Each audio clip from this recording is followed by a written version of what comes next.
بسم الله الرحمن الرحيم. سيقول السفهاء من الناس ما ولاهم عن قبلتهم التي كانوا عليها قل لله المشرق والمغرب يهدي من يشاء إلى صراط مستقيم وكذلك جعلناكم أمة وسطا لتكونوا شهداء على الناس ويكون الرسول عليكم شهيدا وما جعلنا القبلة التي كنت عليها إلا لنعلم من يتبع الرسول ممن ينقلب على عقبيه وإن كانت لكبيرة إلا على الذين هدى الله وما كان الله ليضيع إيمانكم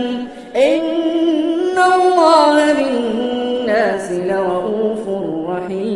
رحيم قد نرى تقلب وجهك في السماء فلنولينك قبلة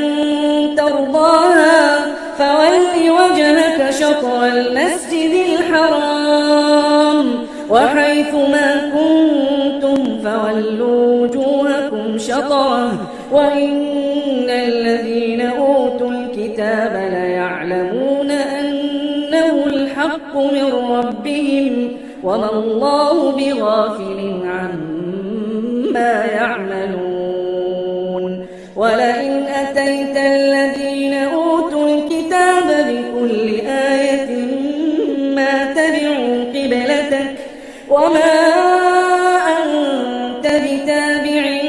قبلتهم وما بعضهم بتابع قبلة بعض ولئن اتبعت أهواءهم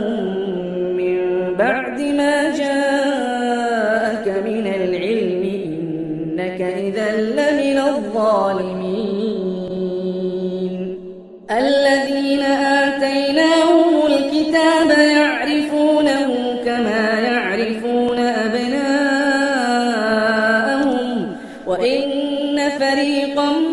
منهم ليكتمون الحق وهم يعلمون الحق من ربك فلا تكونن من الممترين ولكل وجهة هو موليها فاستبقوا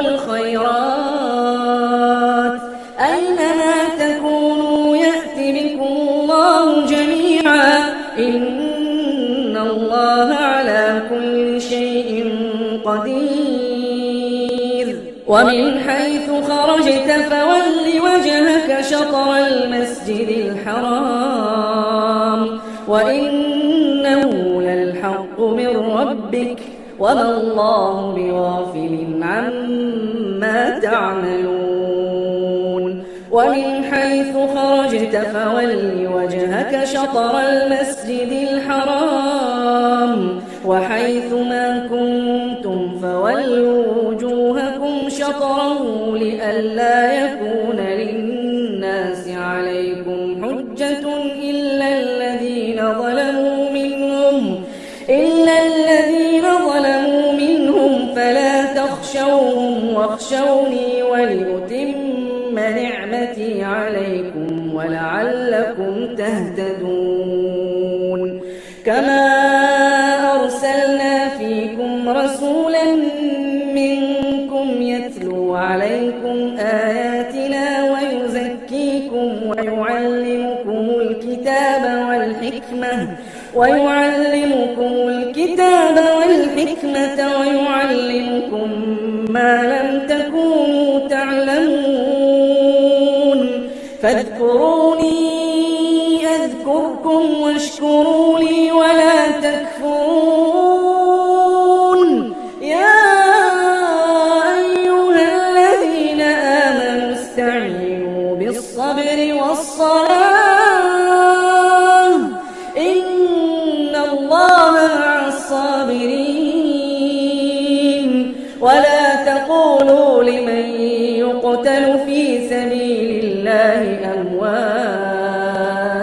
بل أحياء ولكن لا تشعرون ولنبلونكم بشيء من الخوف والجوع ونقص من الأموال والأنفس والثمرات وبشر الصابرين الذين إذا أصابتهم مصيبة قالوا إنا لله وإنا إليه راجعون أولئك عليهم صلوات من ربهم ورحمة وأولئك هم المهتدون إن الصفا والمروة من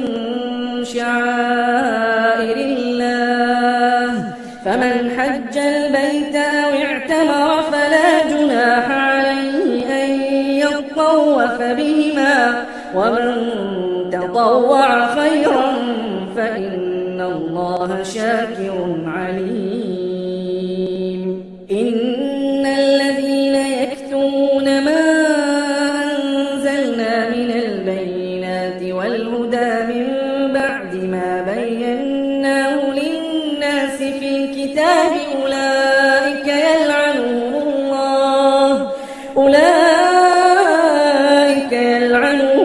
الله ويلعنهم اللاعنون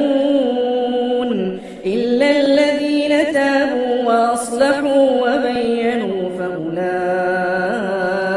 أتوب عليهم وأنا التواب الرحيم إن الذين كفروا وماتوا وهم كفار أولئك عليهم لعنة الله والملائكة والناس أجمعين خالدين فيها لا يخفف عنهم العذاب ولا هم ينظرون وإلهكم إله واحد لا إله إلا هو الرحمن الرحيم إن في خلق السماوات والأرض واختلاف الليل والنهار والفلك التي تجري في البحر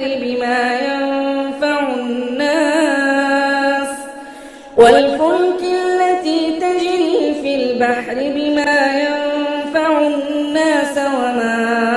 أنزل الله من السماء من ماء فأحيا به الأرض بعد فيها من كل دابة وتصريف الرياح والسحاب المسخر بين السماء والأرض لآيات لقوم يعقلون ومن الناس من يتخذ من دون الله أندادا يحبونهم كحب الله والذين آمنوا أشد حبا لله ولو يرى الذين ظلموا إذ يرون العذاب أن القوة لله جميعا وأن الله شديد العذاب إذ تبرأ الذين اتبعوا من الذين اتبعوا ورأوا العذاب وتقطعت بهم الأسباب وقال الذين اتبعوا لو أن لنا كرة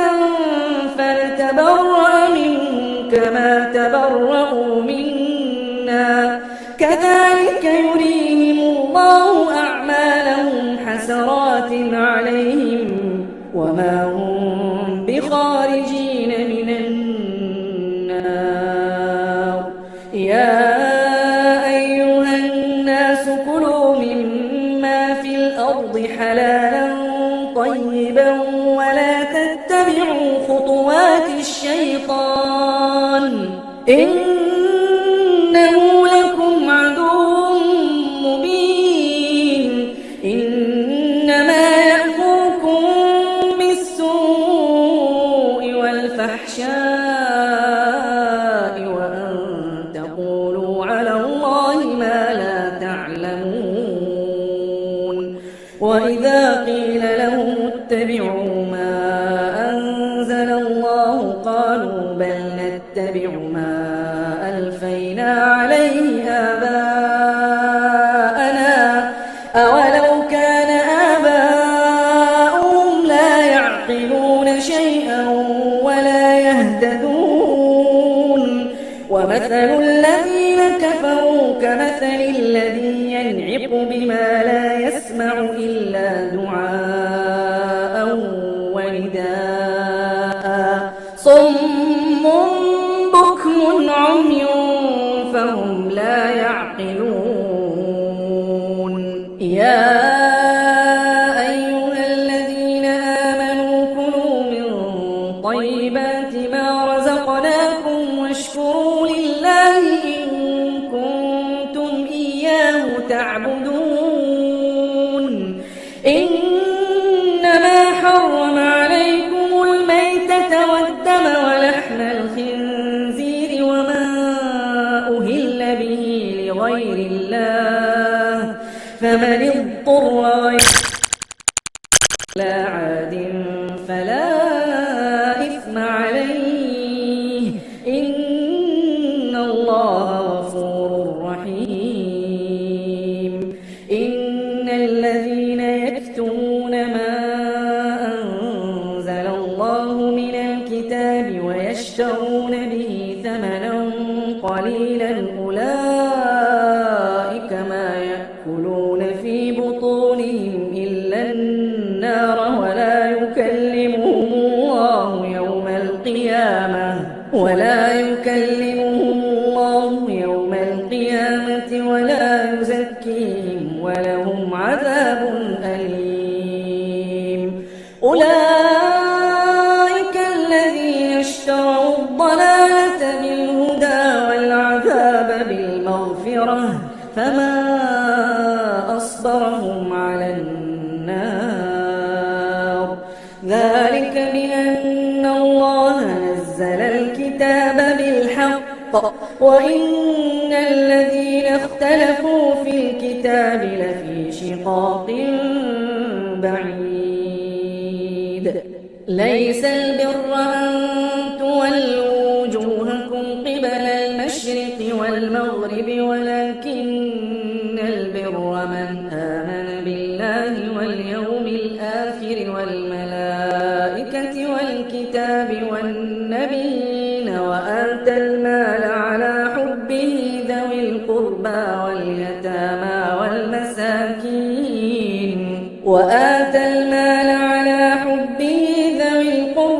واليتامى والمساكين وابن السبيل والسائلين وفي الرقاب وأقام الصلاة وآتى الزكاة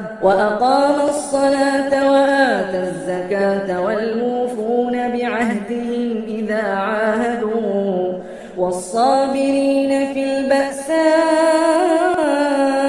والضراء وحين البأس أولئك الذين صدقوا وأولئك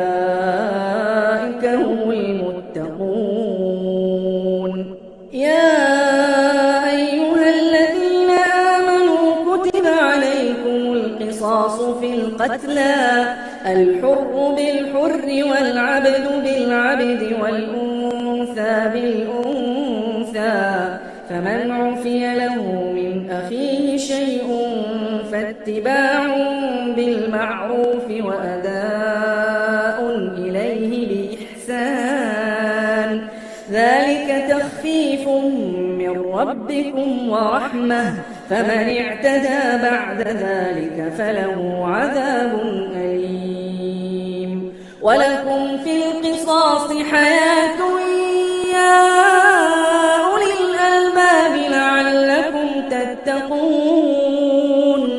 كتب عليكم إذا حضر أحدكم الموت إن ترك خيرا الوصية للوالدين والأقربين بالمعروف حقا على المتقين فمن بدله بعدما سمعه فإنما إثمه على الذين يبدلونه إن الله سميع عليم فمن خاف من موص جنفا أو إثما فأصلح بينهم فلا إثم عليه إن الله غفور رحيم يا أيها الذين آمنوا كتب عليكم الصيام كما كتب على الذين من قبلكم لعلكم تتقون أياما معدودات فمن كان منكم مريضا أو على سفر فعدة من أيام أخر وعلى الذين يطيقونه فدية طعام مسكين فمن تطوع خيرا فهو خير له وأن تصوموا خير لكم إن كنتم تعلمون شهر رمضان الذي أنزل فيه القرآن هدى للناس وبينات من الهدى والفرقان فمن شهد منكم الشهر فليصمه ومن كان مريضا أو على سفر فعدة يريد الله بكم اليسر ولا يريد بكم العسر ولتكملوا العدة ولتكبروا الله على ما هداكم ولعلكم تشكرون وإذا سألك عبادي عني فإني قريب أجيب دعوة الداع إذا دعان فليستجيبوا لي وليؤمنوا بي لعلهم يرشدون أحل لكم ليلة الصيام الرفث إلى نسائكم هن لباس لكم وأنتم لباس لهن علم الله أنكم كنتم تختانون أنفسكم فتاب عليكم وعفى عنكم فالآن باشروهن وابتغوا ما كتب الله لكم وكلوا واشربوا حتى يتبين لكم الخيط الأبيض من الخيط الأسود من الفجر ثم أتموا الصيام إلى الليل ولا تباشروهن وأنتم عاكفون في المساجد تلك حدود الله فلا تقربوها كذلك يبين الله آياته للناس لعلهم يتقون ولا تأكلوا أموالكم بينكم بالباطل وتدلوا بها إلى الحكام لتأكلوا فريقا من أموال الناس بالإثم وأنتم تعلمون يسألونك عن الأهلة قل هي مواقيت للناس والحج وليس البر بأن تأتوا البيوت من ظهورها ولكن البر من اتقى وأتوا البيوت من أبوابها واتقوا الله لعلكم تفلحون وقاتلوا في سبيل الله الذين يقاتلونكم ولا تعتدوا إن الله لا يحب المعتدين واقتلوهم حيث ثقفتموهم اقتلوهم وأخرجوهم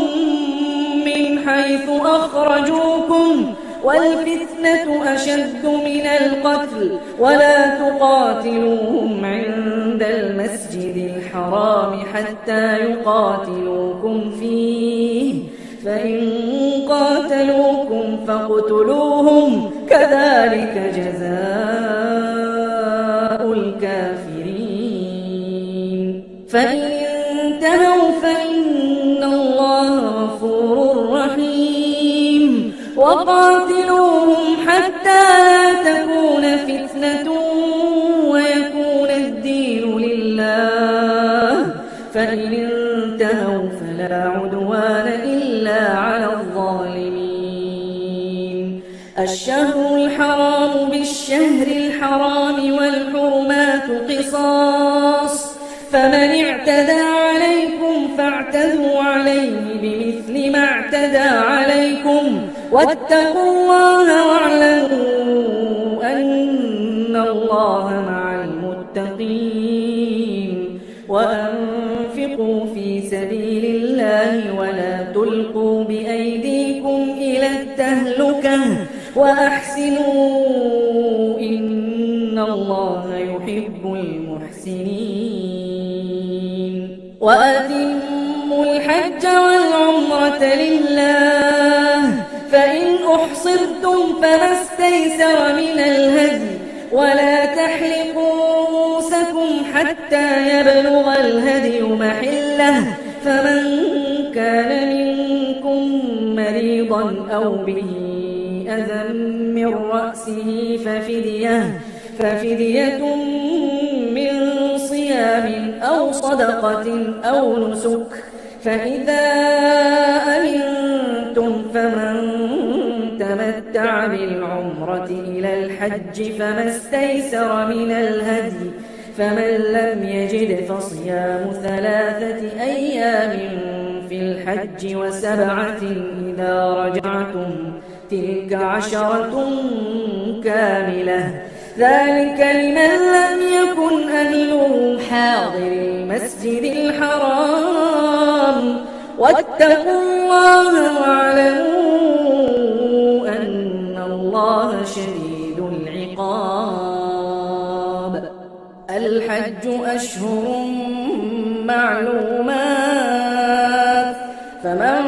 فرض فيهن الحج فلا رفث ولا فسوق ولا جدال في الحج وما تفعلوا من خير يعلمه الله وتزودوا فإن خير الزاد التقوى واتقون يا أولي الألباب ليس عليكم جناح أن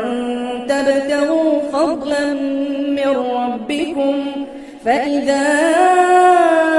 أفضتم من عرفات فاذكروا الله عند المشعر الحرام واذكروه كما هداكم وإن كنتم من قبله لمن الضالين ثم أفيضوا من حيث أفاض الناس واستغفروا الله إن الله غفور رحيم فإذا قضيتم مناسككم فاذكروا الله كذكركم آباءكم أو أشد ذكرا فمن الناس من يقول ربنا آتنا في الدنيا وما له في الآخرة من خلاق ومنهم من يقول ربنا آتنا في الدنيا حسنة وفي الآخرة حسنة وقنا عذاب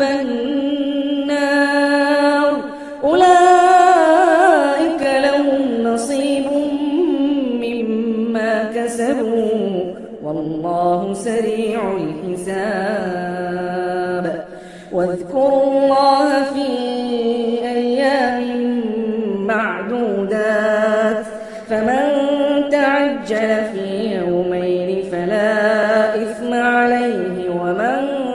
تأخر فلا إثم عليه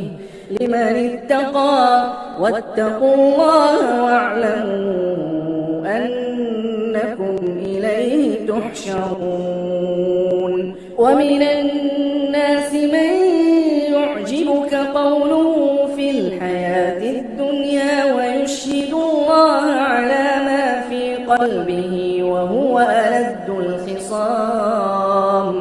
وإذا تولى سعى في الأرض ليفسد فيها ويهلك الحرث والنسل والله لا يحب الفساد وإذا قيل له اتق الله أخذته العزة بالإثم فحسبه جهنم ولبئس المهاد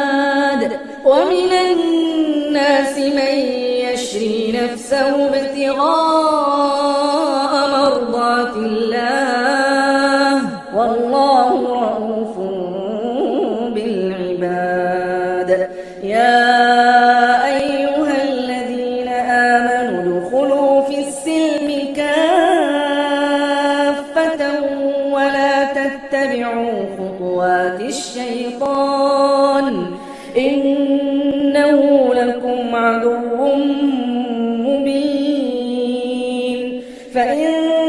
زللتم من بعد ما جاءتكم البينات فاعلموا أن الله عزيز حكيم هل ينظرون إلا أن يأتيهم الله في ظلل من الغمام والملائكة وقضي الأمر وإلى الله ترجع الأمور سل بني إسرائيل كم آتيناهم من آية بينة ومن بعد ما جاءته فإن الله شديد العقاب زين للذين كفروا الحياة الدنيا ويسخرون من الذين آمنوا والذين اتقوا فوقهم يوم القيامة والله يرزق من يشاء بغير حساب كان الناس أمة واحدة فبعث الله النبيين مبشرين ومنذرين وأنزل معهم الكتاب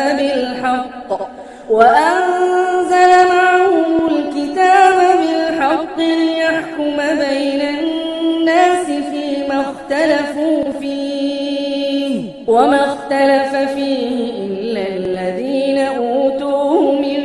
بعد ما جاءتهم البينات بغيا بينهم فهدى الله الذين آمنوا لما اختلفوا فيه من الحق بإذنه والله يهدي من يشاء إلى صراط مستقيم أم حسبتم أن تدخلوا الجنة ولما يأتكم مثل الذين خلوا من قبلكم مستهم البأساء والضراء وزلزلوا حتى يقول الرسول والذين آمنوا معه متى نصر الله ألا إن نصر الله قريب يسألونك ماذا ينفقون قل ما أنفقتم من خير فللوالدين والأقربين واليتامى والمساكين وابن السبيل وما تفعلوا من خير فإن الله به عليم كتب عليكم القتال وهو كره لكم وعسى أن تكرهوا شيئا وهو خير لكم وعسى أن تحبوا شيئا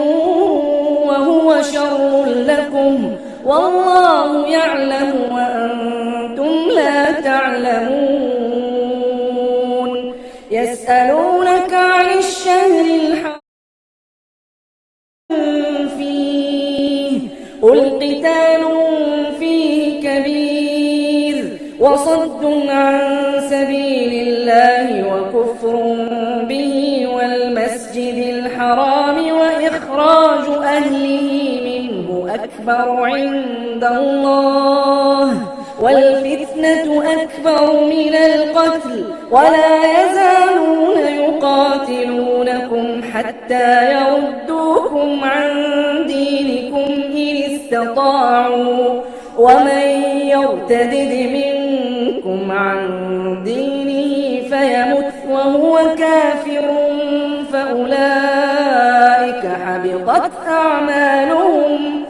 فأولئك حبطت أعمالهم في الدنيا والآخرة وأولئك أصحاب النار هم فيها خالدون إن الذين آمنوا والذين هاجروا وجاهدوا في سبيل الله أولئك يرجون رحمة الله والله غفور رحيم يسألونك عن الخمر والميسر قل فيهما إثم كبير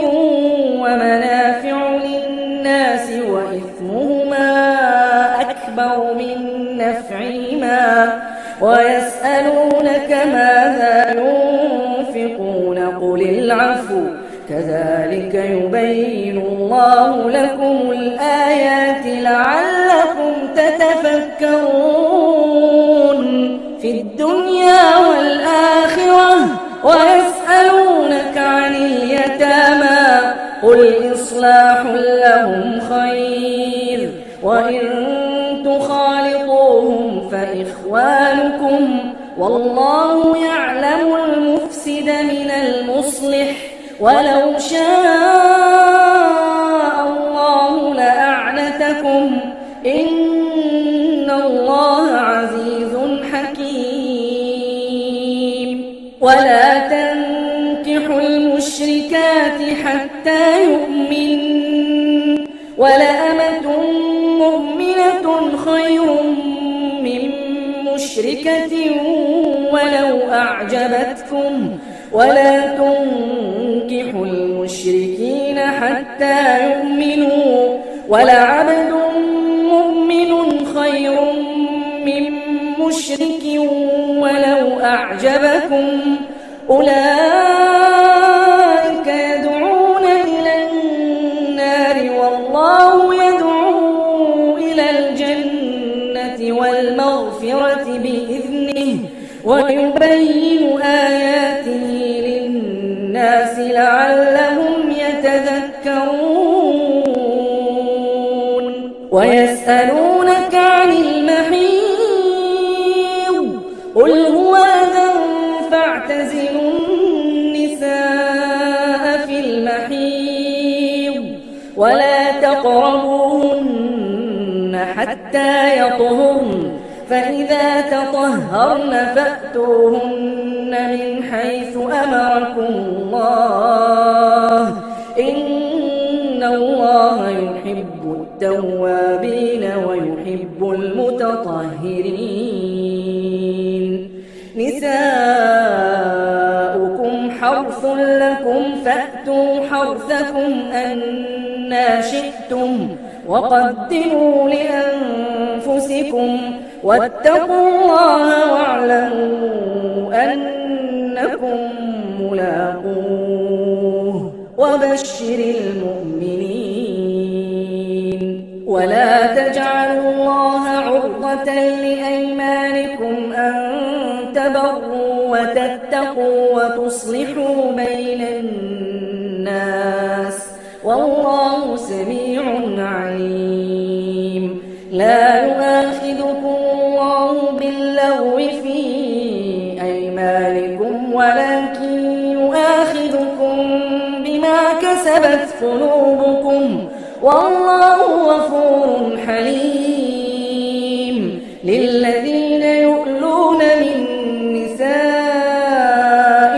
تربص 4 أشهر فإن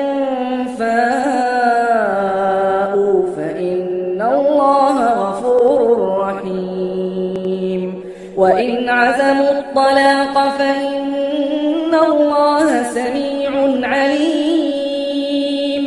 والمطلقات يتربصن بأنفسهن 3 قروء ولا يحل لهن أن يكتمن ما خلق الله في أرحامهن كن يؤمن بالله واليوم الآخر وبعولتهن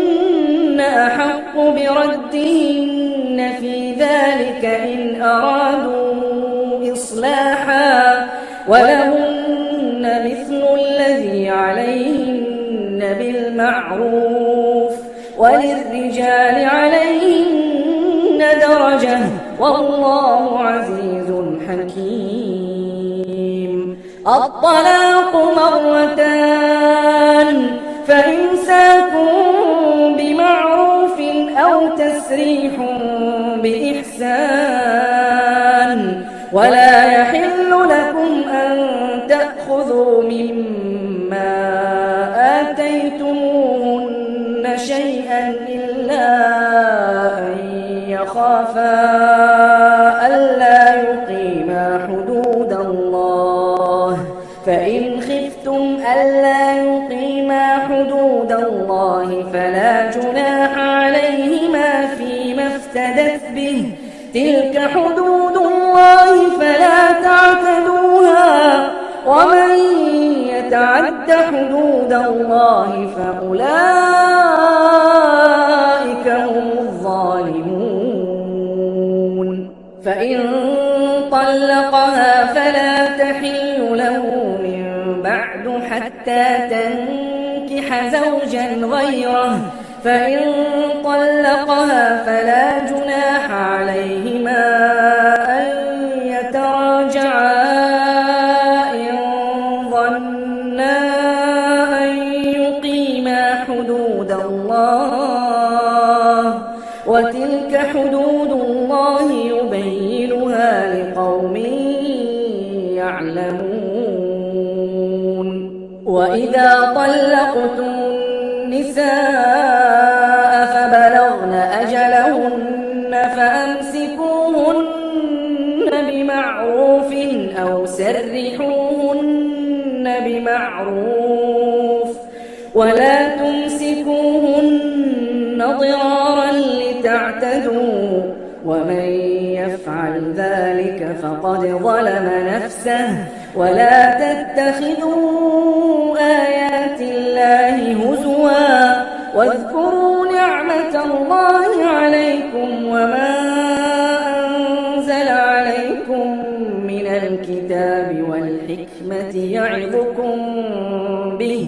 واتقوا الله واعلموا أن الله بكل شيء عليم.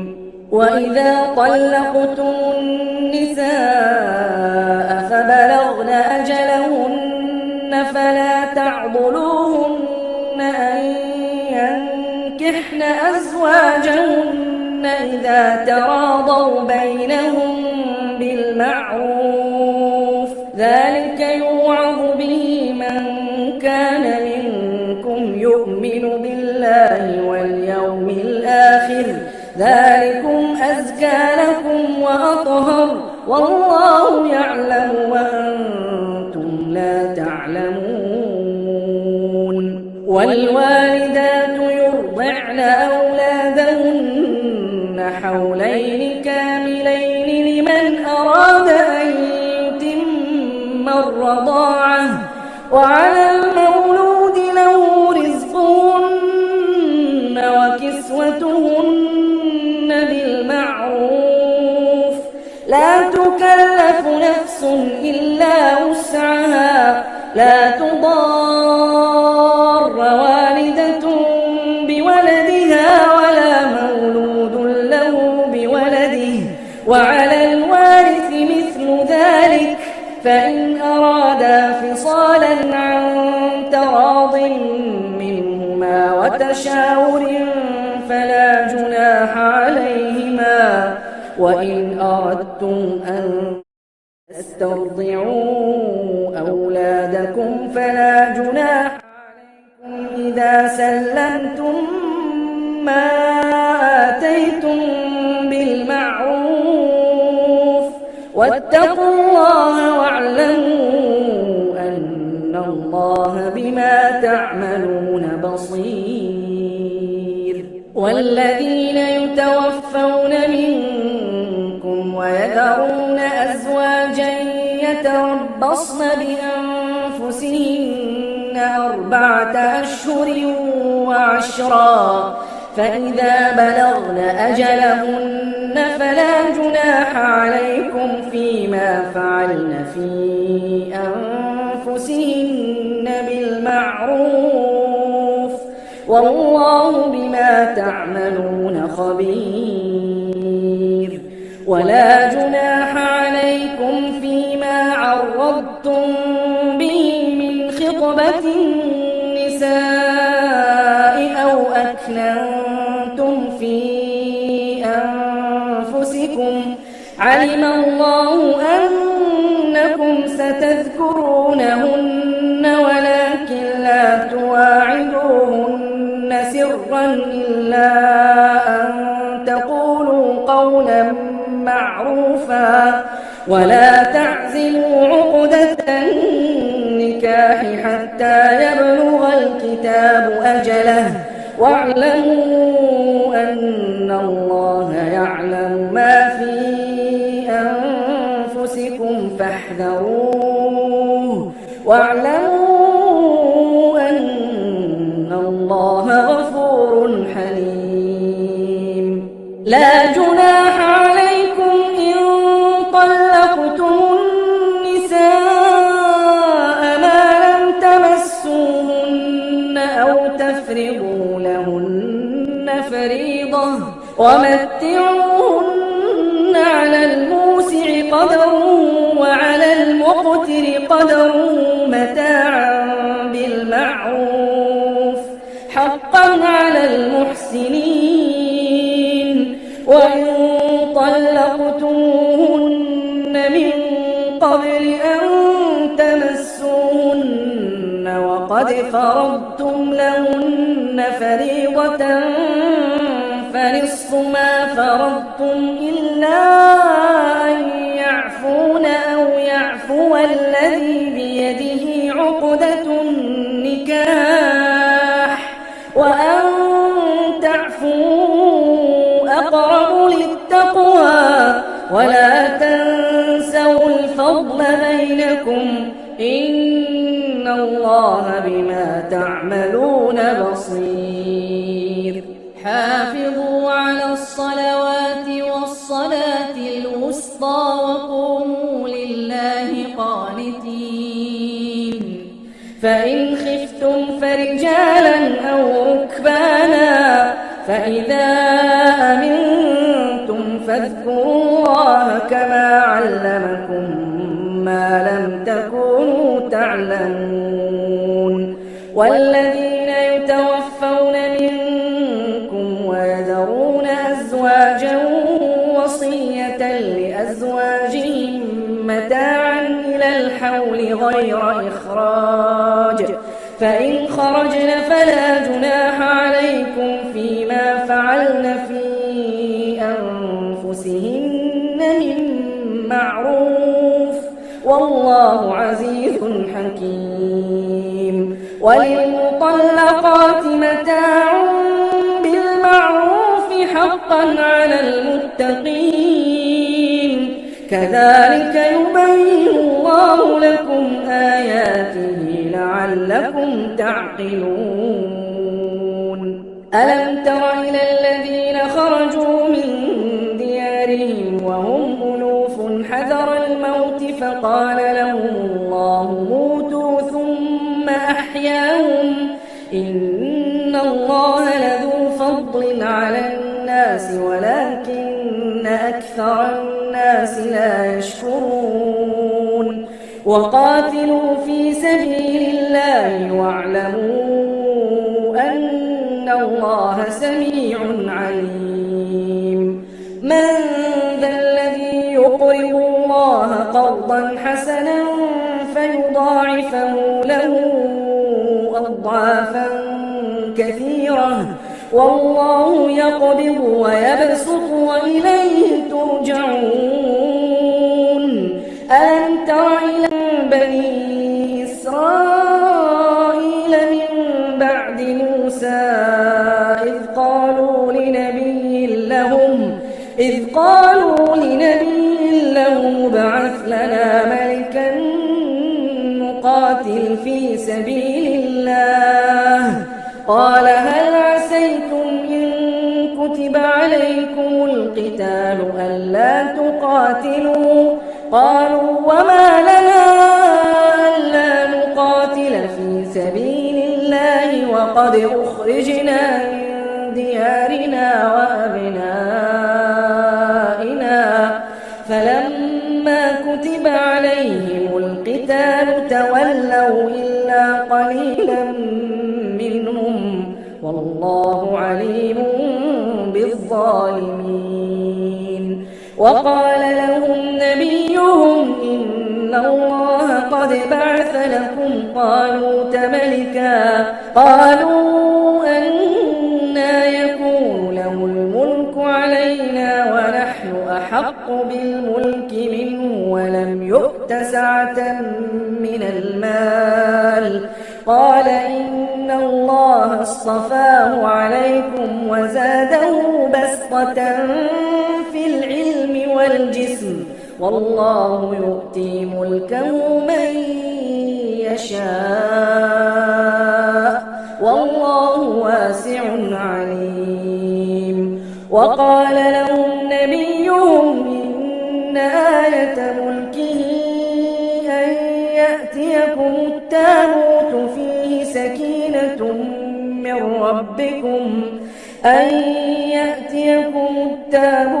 فيه سكينة من ربكم وبقية مما ترك آل موسى وآل هارون تحمله الملائكة إن في ذلك لآية لكم إن كنتم مؤمنين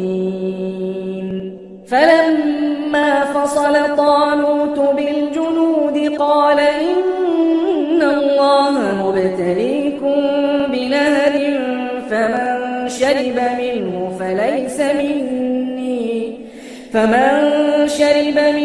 فليس مني ومن لم يطعمه فإنه مني إلا من اغترف غرفة بيده فشربوا منه إلا قليلا منهم فلما جاوزه هو والذين آمنوا معه قالوا لا طاقة لنا اليوم بجالوت وجنوده قال الذين يظنون أنهم ملاقو الله كم من فئة قليلة غلبت فئة كثيرة بإذن الله والله مع الصابرين ولما برزوا لجالوت وجنوده قالوا ربنا أفرغ علينا صبرا وثبت أقدامنا وانصرنا على القوم الكافرين فهزموهم قتل داود جالوت وآتاه الله الملك